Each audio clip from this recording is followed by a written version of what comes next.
Hindi ka tao sa paningin ko. Napaisip ako, pusa o aso? Hindi ka tao sa paningin ko kung hindi ka abogado o doktor. Totoo yan.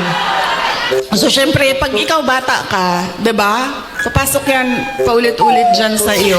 Hindi nila alam, ng mga magulang ko, nag-apply ako sa University of the Philippines. Sobrang excited ko. Sabi ko sa mga magulang ko, pumasa ako ng UP Diliman yun eh. Pero political science kasi yung kurso. Nag-wild, naggalit si PRD. Sabi niya, di ba, sabi mo, simula nung bata ka pa, gusto mo maging doktor? Pre-med ba ang political science? Hindi ka pwede pumasok ng University of the Philippines. Dahil kilala ko ang ugali mo. Anak kita. Alam ko kung anong ugali mo. Sabi niya, marirecruit ka lang ng makabayan, aakyat ka ng bundok, magiging NPA ka.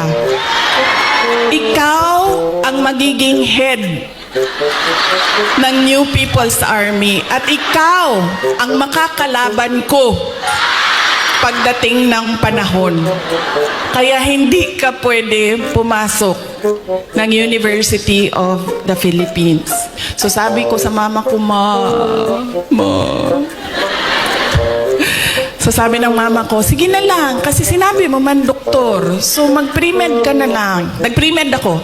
Siyempre, papunta akong doktor, so binilisan ko yon, natapos ka agad ako, and then ito na, mag-medicine na. Sobrang excited. Si President Duterte, pumunta na lang siya sa akin at sinabi niya na, ayan na, may school ka na, na-enroll ka na, may bahay ka na, pumunta ka na lang doon ng ganitong date. Pagdating ko doon, kompleto na. May kama na ako, may washing machine, may refrigerator, may kotse pa. Sige ma'am, ipa-adapt kita sa tatay ko. Tapos, syempre, hindi naging successful. First sem pa lang, alam ko na parang fish out of water. Alam nyo yung, bakit madali para sa kanila, nahihirapan ako. Tapos dumating ang second sem na halos hindi na ako pumapasok. So kinabahan na ako. 'Di ba sa probinsya, sa Manila kasi ako nag-med school. Pag ipadala ka sa Manila, parang malaking send-off 'yon. Congratulations sa anak ko, graduate ng ganito. So ako, syempre kinabahan na ako kasi hindi ako makakauwi. Pinadala ako sa Manila para maging doktor. Tapos uuwi ka, drop out. Pinag-iisipan ko ang kapalaran ko. Sabi naman ng tatay ko, doktor daw o abogado. So dito na lang ako sa abogado. So lumipat ako, nag-apply ako sa San Beda College. Kasi at the time na nagdesisyon ako, San Beda College na lang yung bukas. So hindi ko pa sinabi kaagad na nasa San Beda na ako.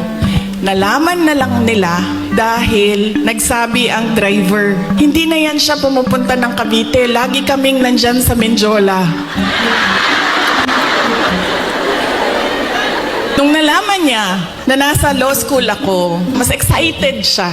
Nung mga panahon na nag-aaral ako sa law school, may mga panahon na papagalitan din ako na sinasabi niya sa akin, alam mo, kung hindi mo ayusin yung law school mo, magiging kabit ka lang ng politiko. Ganyan yung style niya para idikdik sa'yo na mag-aral ka. Tapos meron pang isang beses na sinabihan niya ako, alam mo, kung hindi ka mag-aral ng mabuti, magiging halaman ka lang dyan sa gilid. Ganyan yung force by which he emphasized into my brain that I need to become a lawyer. Nung pumasa na ako ng bar at nakita niya na mas mataas yung grade ko sa bar exams kesa sa kanya, 5 points ang layo namin. Parang naging tao na ako sa paningin niya. Hindi sa nanay ko dahil ang nanay ko sobrang supportive nun. Kahit maging halaman ako, didiligan ako nun eh.